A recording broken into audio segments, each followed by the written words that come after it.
पर जब आपके दर्द होती है, जब आपके तकलीफ होती है, फिर भी आप परमेश्वर से बात करते हैं, प्रार्थना करते हैं। आप परमेश्वर से कहते हैं कि परमेश्वर मेरी ये दर्द को दूर कर दे, या पास्टर के पास आते हैं, पास्टर जी प्रार्थना करें।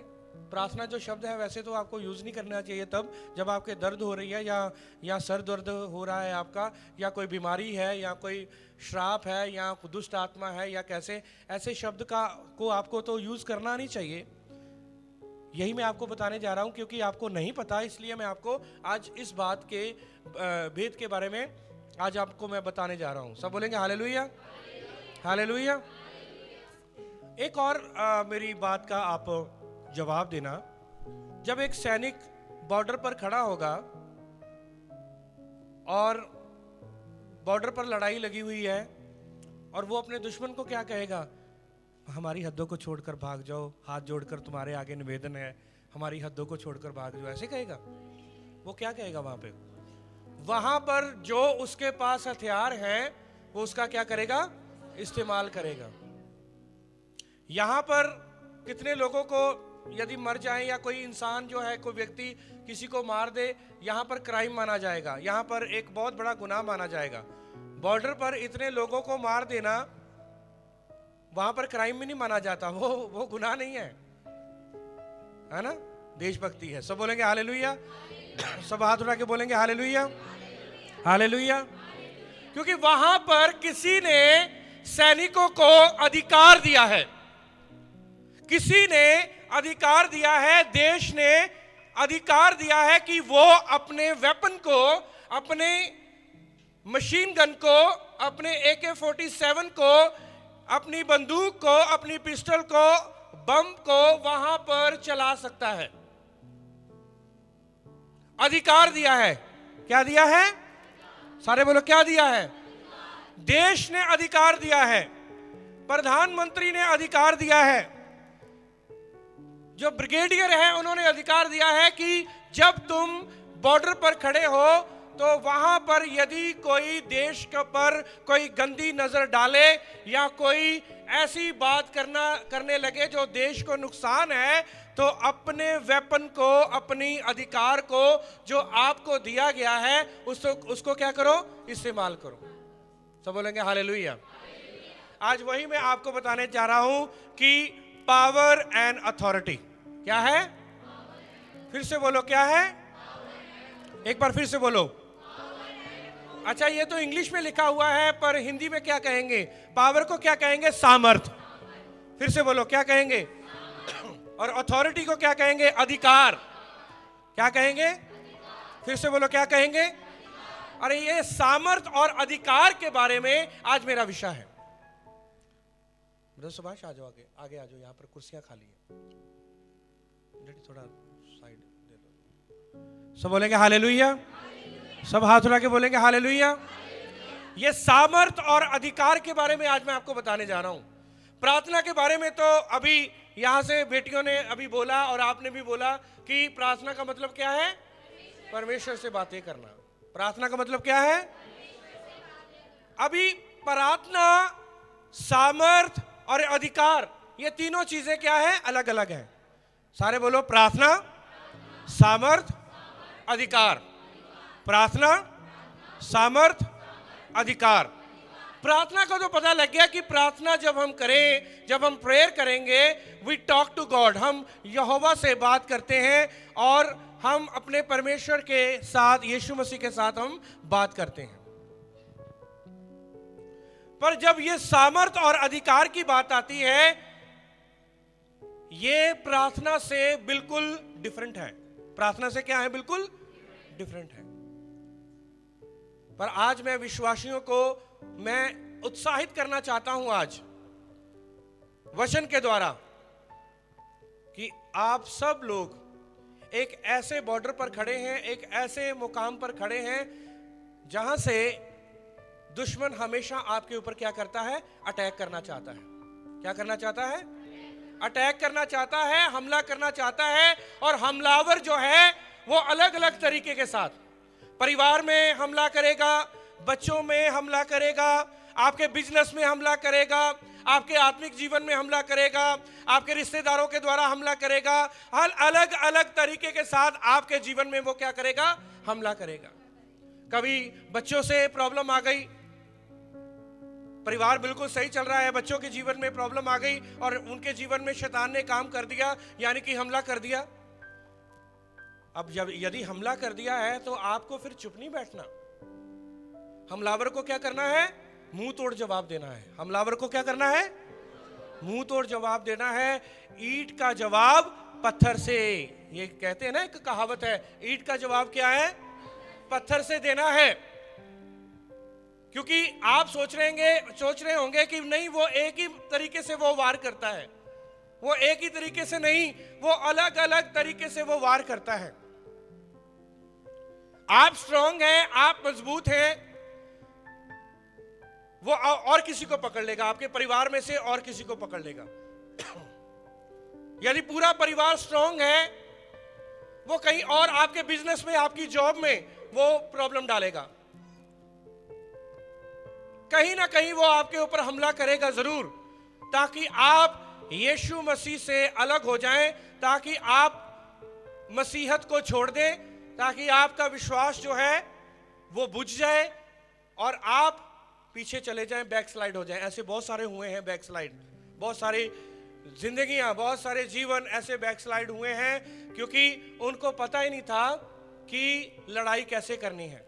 सीखा भी था, पर उन्होंने सीख करके उसके ऊपर अमल नहीं किया, यानी कि उसको अपनी जिंदगी में लागू नहीं किया। सब बोलेंगे हालेलुया। तो आइए आज एक वचन पढ़ेंगे, जल्दी से मैं चाहता हूं कि इस वचन को पढ़ें कि मत्ती उसका 28 अध्याय और उसका 18 वचन। आज हम सामर्थ और अधिकार के बारे में देखेंगे। क्या यीशु मसीह इसके बारे में हमें क्या सिखाना चाहते हैं? आज की इतवार की सभा में हम सबको, आप सबको क्या सिखाना चाहते हैं? और मत्ती उसका 28 अध्याय और उसका 18 वचन मैं चाहता हूं। आज फीका क्यों आ रहा है आशीष? थोड़ा लेंस में प्रॉब्लम है क्या है? अच्छा, लाइट की वजह से, ठीक है, नो प्रॉब्लम।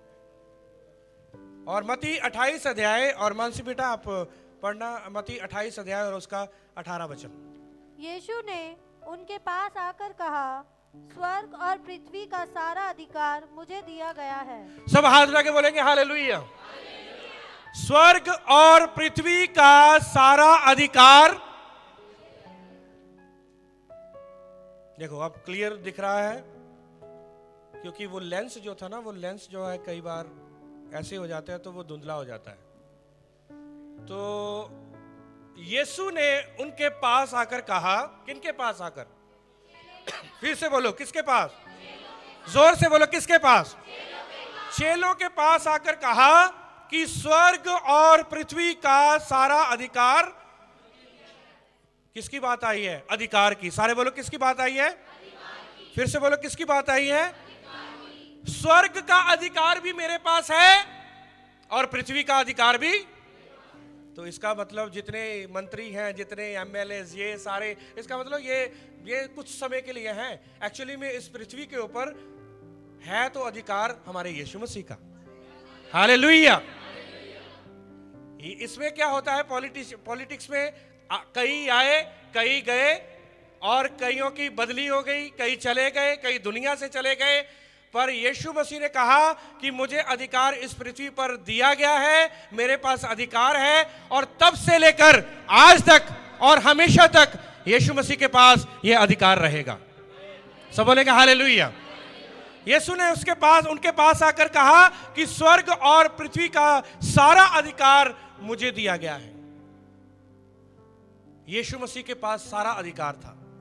सारे बोलो अथॉरिटी, अधिकार। ये अधिकार जो है, आज हमने देखना है कि यीशु मसीह के पास यदि अधिकार था, यीशु मसीह के पास अथॉरिटी है, क्या यीशु मसीह ने अपने अधिकार को इस्तेमाल किया? क्या यीशु मसीह ने अपनी सामर्थ्य को इस्तेमाल किया? यीशु मसीह प्रार्थना करने के लिए रात रात तक प्रार्थना करते थे और दिन में आश्रयक्रम होते थे। सब बोलेंगे हालेलुया। रात रात भर वो प्रार्थना करते थे और दिन में आश्रयक्रम होते थे। तो मैं चाहता हूं कि एक वचन और पढ़ेंगे। जब यीशु मसीह को अधिकार दिया गया क्योंकि वो अधिकार तो उनके पास ऑलरेडी था, बल्कि वो एक मनुष्यता में आए थे। वो शब्द जो था वो देहधारी हुआ था, इसलिए यहोवा ने वो अधिकार किसको दिया? यीशु मसीह को। सब बोलेंगे हालेलुया। लूका 9 अध्याय उसका 1 वचन को भी पढ़ेंगे। मैं चाहता हूं कि लूका 9 अध्याय और उसका 1 वचन, जैसे मती आपने 28 अध्याय उसका 18 वचन में यीशु मसीह के अधिकार के बारे में आपने देखा है। सारा अधिकार, सारे बोलो कौन सा अधिकार? फिर से बोलो कौन सा अधिकार? कैसा अधिकार? सारे बोलो कैसा अधिकार है? सारा अधिकार। सारे बोलो सारा अधिकार। अब यीशु मसीह फिर से 12 चेलों से बात कर रहे हैं। वहां पर भी 12 चेलों से बात कर रहे हैं और यहां पर भी यीशु मसीह 12 चेलों से बात कर रहे हैं। लूका 9 अध्याय उसका 1 वचन में, फिर उसने 12 को बुलाकर उन्हें सब दुष्ट आत्माओं और बीमारियों को दूर करने की सामर्थ और अधिकार दिया। क्या यहां पर यह लिखा है कि यीशु मसीह ने 12 को बुला करके सारी दुष्ट आत्माओं और बीमारियों के ऊपर प्रार्थना करने के लिए बोला? ऐसा लिखा है? यीशु मसीह ने 12 को बुलाकर उन्हें सब दुष्ट आत्माओं और बीमारियों को दूर करने की सामर्थ और अधिकार दिया। Hallelujah, hallelujah. क्या दिया? सामर्थ और, फिर से बोलो ऊंचे स्वर में, सामर्थ। एक बार फिर से, यीशु मसीह ने अपने चेलों को सामर्थ और अधिकार दिया। और आपको पता है यीशु मसीह ने प्रार्थना करना भी सिखाया। ऐ हमारे पिता तू जो स्वर्ग में है, वो प्रार्थना थी जो यीशु मसीह ने चेलों को सिखाई। जब भी आप बीमार होते हैं, चलो हम बीमारी के लिए प्रार्थना करें। ना, प्रार्थना नहीं आपने करनी, आपने क्या करना है? बीमारी को डांटना है। हालेलुया। आपने अपनी सामर्थ को इस्तेमाल करना है, आपने अपने अधिकार का इस्तेमाल करना है। जैसे यीशु मसीह ने कहा, all power is given into me, सारा अधिकार जो है वो मुझे दिया गया है। कैसा अधिकार है वो? स्वर्ग का अधिकार भी है और पृथ्वी का भी। सब बोलेंगे हालेलुया। जब भी कोई बीमार आपके पास आए, आप स्ट्रांग हैं, विश्वासी हैं, तो आपने ये नहीं कहना कि चलो मैं आपके लिए प्रार्थना करता हूं। आपने कहना है मैं क्या करता हूं? इस बीमारी को क्या करता हूं?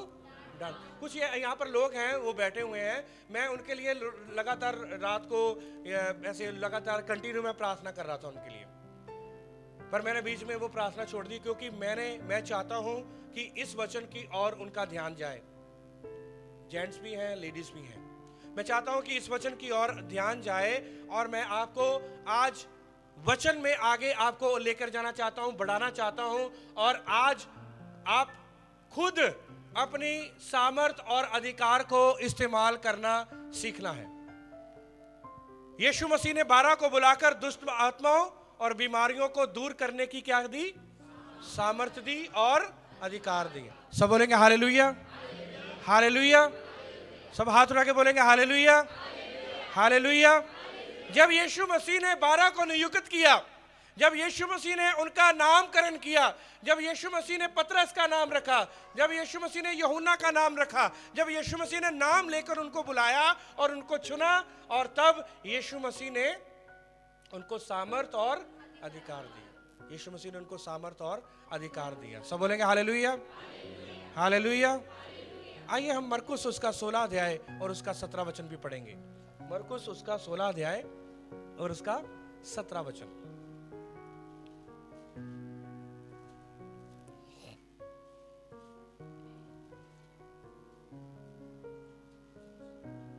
विश्वास करने वालों में ये चिन्ह होंगे कि वे मेरे नाम से दुष्ट आत्माओं को निकालेंगे।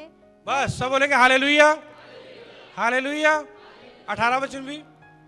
नई नई भाषा बोलेंगे, सांपों को उठा लेंगे, और यदि वे प्राणनाशक वस्तु भी पी जाएं तो भी उनकी कुछ हानि न होगी। वे बीमारों पर हाथ रखेंगे और वे चंगे हो जाएंगे। सब बोलेंगे हालेलुया। अब यहाँ पर कोई प्रार्थना का कोई शब्द आया कि वो बीमारों के लिए प्रार्थना करेंगे तो वो क्या हो जाएंगे? लिखा है हाथ रखेंगे। क्या रखेंगे? अब यही मैं आपको बताना चाहता हूं कि हाथ कहां पर रखना है और अधिकार कहां इस्तेमाल करना है। आइए हम एक वचन को देखेंगे। मैं चाहता हूं कि उस वचन को आप देखें कि यीशु मसीह ने अपनी सामर्थ और अधिकार को कैसे इस्तेमाल किया। तो वैसे ही हमें अपनी सामर्थ और अधिकार को इस्तेमाल करना है। लूका उसका 8 अध्याय और उसका 45 और 46 वचन। लूका चैप्टर 8, लूक चैप्टर 8 वर्स 45 और 46। इस पर यीशु ने कहा, मुझे किसने छुआ? जब सब मुकरने लगे तो पतरस और उसके साथियों ने कहा, हे स्वामी, तुझे तो भीड़ दबा रही है और तुझ पर गिरी पड़ती है। परंतु यीशु ने कहा, किसी ने मुझे छुआ है, क्योंकि मैंने जान लिया है कि मुझ में से सामर्थ निकली है। सब बोलेंगे हालेलुया। मुझ में से क्या निकली है? सिर्फ फिर से बोलो, मुझ में से क्या निकली है? मुझ में से क्या निकली है? मुझ में से क्या निकली है? सब बोलेंगे हालेलुया। ये किसने छुआ था यीशु मसीह को? वो 12 साल से ग्रसित जो औरत थी, जिसको लहू बहने की बीमारी थी, उसने यीशु मसीह को छुआ। आप उसकी पिक्चर भी देखोगे आप, ठीक है? उसने यीशु मसीह के पल्ले को छू लिया। तो एक हम गाना भी गाते हैं पंजाबी में, यीशु तेरा पल्ला फड़ के मैं तर गई औगनहारी। सब बोलेंगे हालेलुया। सब हाथ उठा के बोलेंगे हालेलुया। भीड़ में यीशु मसीह खड़े हैं अपने चेलों के साथ, और भी बहुत भीड़ थी। पर जब वो ये औरत जिसको 12 वर्ष से लहू बहने की बीमारी थी, वैद्यों से हकीमों से इसने पूरा इलाज करवाया, पर कोई भी फर्क नहीं पड़ा, और अपना सारा धन संपत्ति वैद्यों और हकीमों को दे दिया और कुछ भी फर्क नहीं पड़ा। और अंत में उसने यीशु मसीह के नाम को सुना कि यीशु मसीह यहाँ पर आए हुए हैं, और वो अपने आप को वहां पर लेकर गई, और बहुत कमजोर थी, बहुत टूटी हुई थी और होपलेस थी। पता नहीं अब मेरी जिंदगी के लास्ट मोमेंट हैं और मैं बचूंगी नहीं। पर उसको एक आशा दिखाई दी, एक उसको आशा की किरण दिखाई दी, और वहां पर यीशु मसीह थे। भीड़ में से होकर के उसने यीशु मसीह के पल्ले को, कपड़े को क्या किया? अंगोछे को छू लिया। और यीशु मसीह ने कहा कि मुझे किसने छुआ? पतरस ने कहा कि आपके ऊपर तो भीड़ों की भीड़ गिरती जा रही है, और आप कह रहे हैं कि मुझे किसने छुआ? यीशु मसीह ने कहा, मेरे से क्या निकली है? सामर्थ निकली है। अधिकार नहीं निकला, बल्कि क्या निकली है? सामर्थ निकली है। सब बोलेंगे हालेलुया। आज मैं आपको बताना चाहता हूं कि सामर्थ कब निकलती है। सामर्थ तब निकलती है जब पासवान या विश्वासी आप लोग किसी के ऊपर हाथ रखेंगे, तो आपके अंदर से सामर्थ, सबसे पहले सामर्थ से भरना पड़ेगा, फिर ही निकलेगी सामर्थ। पहले आपको यहोवा के साथ समय गुजारना पड़ेगा। सबसे पहले प्रार्थना में आपको लीन रहना पड़ेगा, यीशु मसीह के साथ प्रार्थना करनी पड़ेगी, उसके साथ समय गुजारना पड़ेगा, यीशु मसीह के साथ बातें करनी पड़ेगी, यीशु मसीह के वचनों को सुनना पड़ेगा। तब आप भरोगे और आप सामर्थ से क्या करोगे? तभी तो लिखा हुआ है कि जल्दी कहीं किसी के ऊपर हाथ, यदि जल्दी कहीं किसी के ऊपर हाथ रख दिया तो वो दुष्ट आत्माएं, वो दर्द, वो तकलीफ किसके अंदर आ गई? आपके अंदर आ जाएगी। ये याद रख लेना। सामर्थ जो है, यदि सामर्थ से भरना है ना, तो आपको समय गुजारना पड़ेगा वचन में, आपको समय गुजारना पड़ेगा प्रार्थना में, आपको बातें करनी पड़ेगी यीशु मसीह के साथ, आपको सुनना पड़ेगा यीशु मसीह से।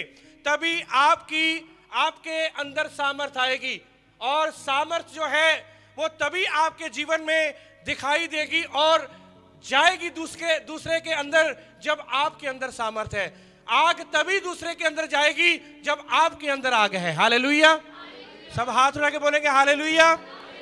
यहां पर यीशु मसीह ने कहा कि मुझे किसी ने छू लिया और मेरे अंदर से क्या निकली है? सामर्थ ने। और जब मैं आपको बताना चाहता हूं कि जब आप किसी को टच करते हैं, जब आप किसी को छूते हैं, तो इसका मतलब यह है कि आप छूते हैं और आपके अंदर से क्या निकल रही है? सामर्थ निकल रही है, ब्लेसिंग निकल रही है, आशीष निकल रही है। जो आपके पास है आप इंपार्ट कर रहे हो। चार्जर हो आप एक तरह के। बिजली जो है, जहां से बिजली आनी है वो यहोवा है। यहोवा आपको बिजली देगा, यहोवा आपको लाइट देगा, यहोवा आपको इलेक्ट्रिसिटी देगा। और आप एकमात्र चार्जर है हो, जो चार्ज जो लगा हुआ है तभी चार्ज जो है वो मोबाइल के अंदर चार्ज होगा। यदि आपके अंदर सामर्थ नहीं है तो वो सामर्थ दूसरे के अंदर नहीं जाएगी। यीशु मसीह ने कहा कि मेरे अंदर से क्या निकली है? सामर्थ निकली है। जब कभी भी यीशु मसीह ने बीमारों को छुआ, जब कभी भी यीशु मसीह ने बीमारों को छुआ, और वहां पर यीशु मसीह के अंदर से क्या निकली है? सामर्थ। सारे बोलो क्या निकली है? अच्छा, एक जगह पर यीशु मसीह ने अंधे को भी चंगा किया। यीशु मसीह ने कहा कि देखने लग। यीशु मसीह ने वहां पर प्रार्थना नहीं करी। यीशु मसीह ने कहा, क्या कहा? देखने लग। आप पिछले संडे को आपने सुना है, हाँ, तेरे साथ वैसा ही हो जाए और तू देखने लग। मरकुस 10 अध्याय में को भी आप पढ़ लेना। सब बोलेंगे हालेलुया, हालेलुया। अब यीशु मसीह ने उस अंधे को ऐसे बिना हाथ लगाए चंगा कर दिया। तो वहां पर आप क्या समझते हो, कैसे वो चंगा हो गया? वहां पर क्या क्या इस्तेमाल हुआ है? अधिकार। सब बोलेंगे हालेलुया। क्या इस्तेमाल हुआ है वहां पर? अधिकार इस्तेमाल हुआ है। वहां पर अधिकार को इस्तेमाल किया यीशु मसीह ने, क्योंकि यीशु मसीह ने कहा कि मुझे सारा अधिकार दिया गया है। अभी आपने मरकुस उसका 28 अध्याय में, मत्ती उसका 28 अध्याय में आपने पढ़ा है कि 28 अध्याय उसका 18 वचन में यीशु मसीह ने कहा कि सारा अधिकार किसके पास है? यीशु मसीह ने अपना अधिकार अच्छे तरीके से इस्तेमाल किया। आज कलीसिया अपना अधिकार भूल गई, आज कलीसिया अपनी सामर्थ को भूल गई, और प्रार्थना अधिकार और सामर्थ तीनों को मिक्स करके प्रार्थना है। तो तीनों को मिक्स करके प्रार्थना करते रहोगे, बीमारियों के लिए प्रार्थना करते रहोगे, साथ में यीशु मसीह से भी बातें करते रहोगे, साथ में वो भी, तो वो ऐसा नहीं होगा। ऐसा आपके काम जो है वो होंगे भी नहीं। जब आपके दर्द होती है, आपने उस दर्द को डांटना है यीशु मसीह के नाम से अधिकार के साथ कि ये दर्द जो मेरे हो रही है, या मेरे पेट में दर्द हो रही है, या मेरे सर में दर्द हो रही है, या मेरी टांग में दर्द हो रही है, मैं यीशु मसीह के नाम से मैं आज्ञा देती हूं, या मैं आज्ञा देता हूं, या इसी वक्त यीशु मसीह के नाम से मेरी बॉडी से चली जाए। Hallelujah, hallelujah. तब आपने जब अभी आपने डांटा तो इसका मतलब क्या है? आपने प्रार्थना करी है या क्या किया है? अपने अधिकार को इस्तेमाल किया। सब बोलेंगे हालेलुया। तो यही मैं आपको बताना चाहता हूं। अब आप दूध पीते बच्चे ना रहें, बल्कि इन वचनों को आप लें और गहराई के वचनों को भी लें। और ये मैं आपको मैं बताना चाहता हूं कि आपको कहां प्रार्थना करनी है, कहां सामर्थ को इस्तेमाल करना है, कहां अपने अधिकार को इस्तेमाल करना है। सब बोलेंगे हालेलुया। तो ये जो 12 साल से जो ग्रसित जो औरत थी, इसने यीशु मसीह के पल्ले को छू लिया। अब यीशु मसीह की बॉडी में सामर्थ है, पर यीशु मसीह के कपड़ों में कैसे सामर्थ आ गई? यीशु मसीह के कपड़ों में अब शद्रक मेशक अबदनगो, उनको आग की उसमें भट्टी में डाला गया, और लिखा है वहां पर दानियल की पुस्तक में कि उनके कपड़े तक भी झुलसे नहीं, और उनमें से कोई भी जलन की खुशबू भी नहीं आ रही थी। सब बोलेंगे हालेलुया। शद्रक मेशक अबदनगो के अंदर सामर्थ थी, पर उनके कपड़े तो साधारण थे। ये कैसे हो गया? जो भी आपके साथ चीज जुड़ी हुई है वो सामर्थी है। सब बोलेंगे हालेलुया। सब हाथ उठा के बोलेंगे हालेलुया। चाहे वो कोट डाला हुआ है, हर एक चीज जो आपके साथ जुड़ी हुई है वो उसमें सामर्थ है। क्योंकि यीशु मसीह के पल्ले के में जो यीशु मसीह प्रेयर शॉल लेते थे, यीशु मसीह ये प्रेयर शॉल लेते थे, ये तलीत लेते थे, ये ऐसी तलीत थी जो यीशु मसीह लेते थे, और इस तलीत के चारों कोनों पर यहोवा के वचन लिखे हुए हैं। और उसने जब तलीत को छुआ, उसने वचन को भी छू लिया, और क्योंकि इस तलीत में, इस कपड़े में सामर्थ थी। हालेलुया। शद्रक मेशक अबदनगो के कपड़े भी झुलसे नहीं, क्योंकि उनमें सामर्थ थी। और आज ये सोच लें, जब आप प्रार्थना करके निकलते हैं अपने कमरे से, या प्रार्थना करके बाइबल पढ़कर आप हटते हैं, यदि आप किसी को हाथ में मिलाते हैं तो यही याद रख लेना, आपसे सामर्थ निकली है। हालेलुया।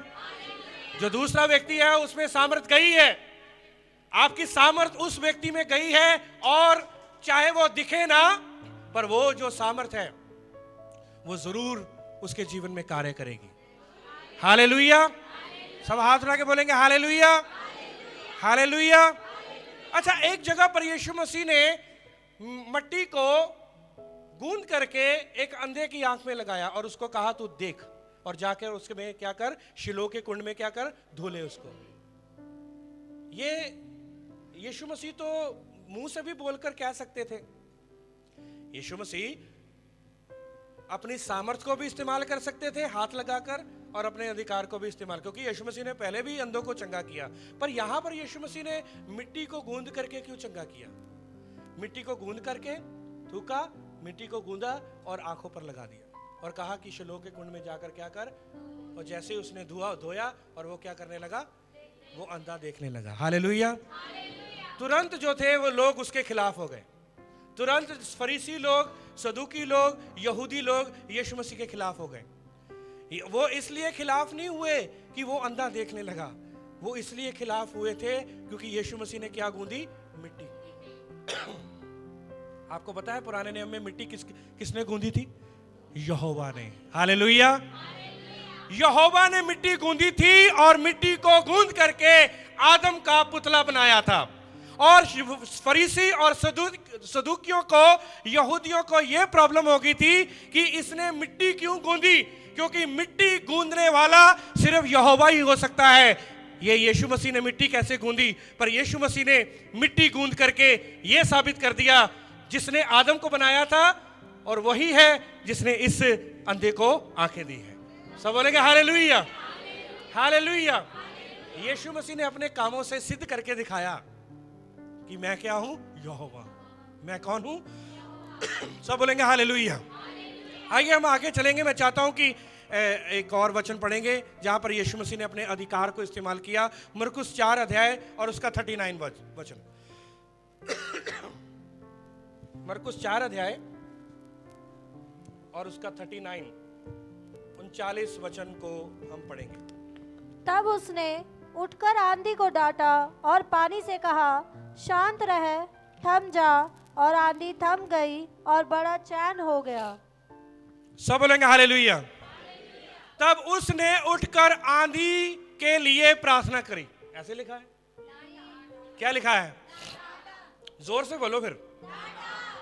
तब उसने उठकर आंधी को डांटा और पानी से कहा, शांत रहे, थम जा, बी क्वाइट, और आंधी थम गई और बड़ा चैन हो गया। यहां पर भी यीशु मसीह ने प्रार्थना नहीं करी। प्रार्थना के लिए और शब्द इस्तेमाल हुए हैं कि यीशु मसीह प्रार्थना करने के लिए पहाड़ पर चले गए, यीशु मसीह प्रार्थना करने के लिए जंगल में चले गए, यीशु मसीह प्रार्थना करने के लिए एकांत में चले गए। वहां पर प्रार्थना शब्द यूज हुआ है। पर यहां पर जब यीशु मसीह ने आंधी और तूफान को डांटा और जल को डांटा, पानी को कहा शांत रहे, थम जा, और आंधी थम गई। यहां पर क्या इस्तेमाल किया यीशु मसीह ने? सारे बोलो, क्या इस्तेमाल किया है? क्या इस्तेमाल किया है?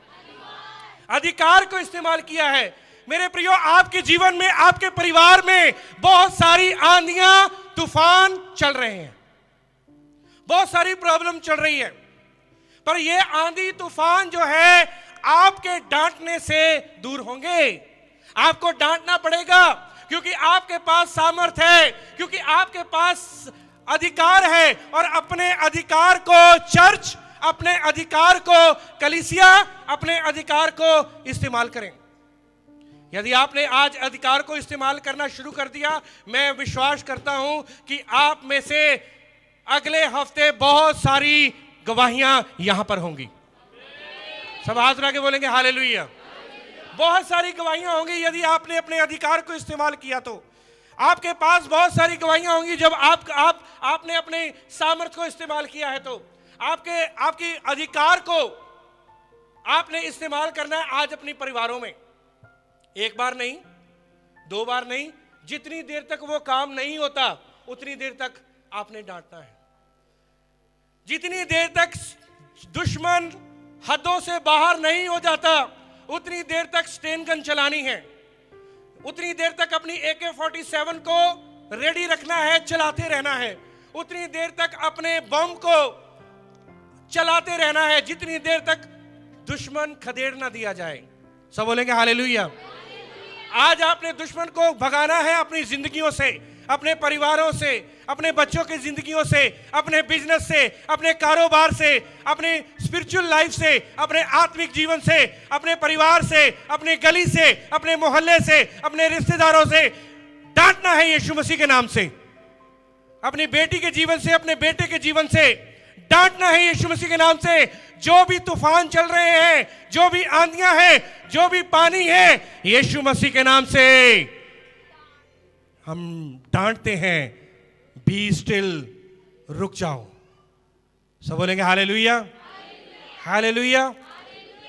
मुझे पता है कि बहुत सारी आंधी तूफान चल रहे होंगे आपके जीवन में। ये कैसे होगा? ये कैसे पहाड़ ये टलेगा? ये पहाड़ इतना बड़ा आ खड़ा हुआ है, ये कैसे होगा? अपनी जिंदगियों में देख रहे होंगे कैसे ये बिजनेस मेरा तो ठप हो गया, मेरे अभी तो बहुत सारी न्यूज़ सुनने को मिल रही हैं, अभी तो ओमिक्रॉन आ गया है, ये वायरस आ गया, वो वायरस आगे पता नहीं क्या होगा।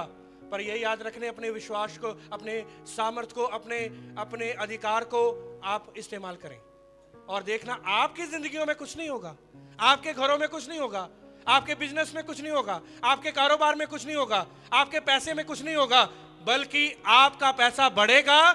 चाहे वो कोरोना है, चाहे ओमिक्रॉन है, चाहे कोई भी वायरस है, आप बढ़ेंगे, आप घटेंगे नहीं। हालेलुया। सब हाथ उठा के बोलेंगे हालेलुया। इसलिए अपने अधिकार को इस्तेमाल करना है। यीशु मसीह ने क्या किया वहां पर? ये 4 अध्याय उसका 39 वचन फिर से। तब उसने उठकर आंधी को डांटा। आंधी को क्या किया? फिर से बोलो, आंधी को क्या किया? जब आप डांटेंगे तो आपने अपना क्या किया है?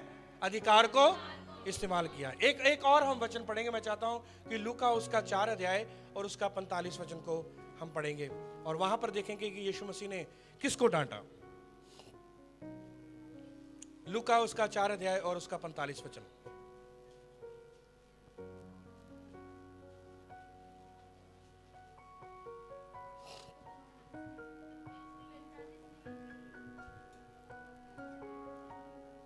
पैंतीस है? हाँ,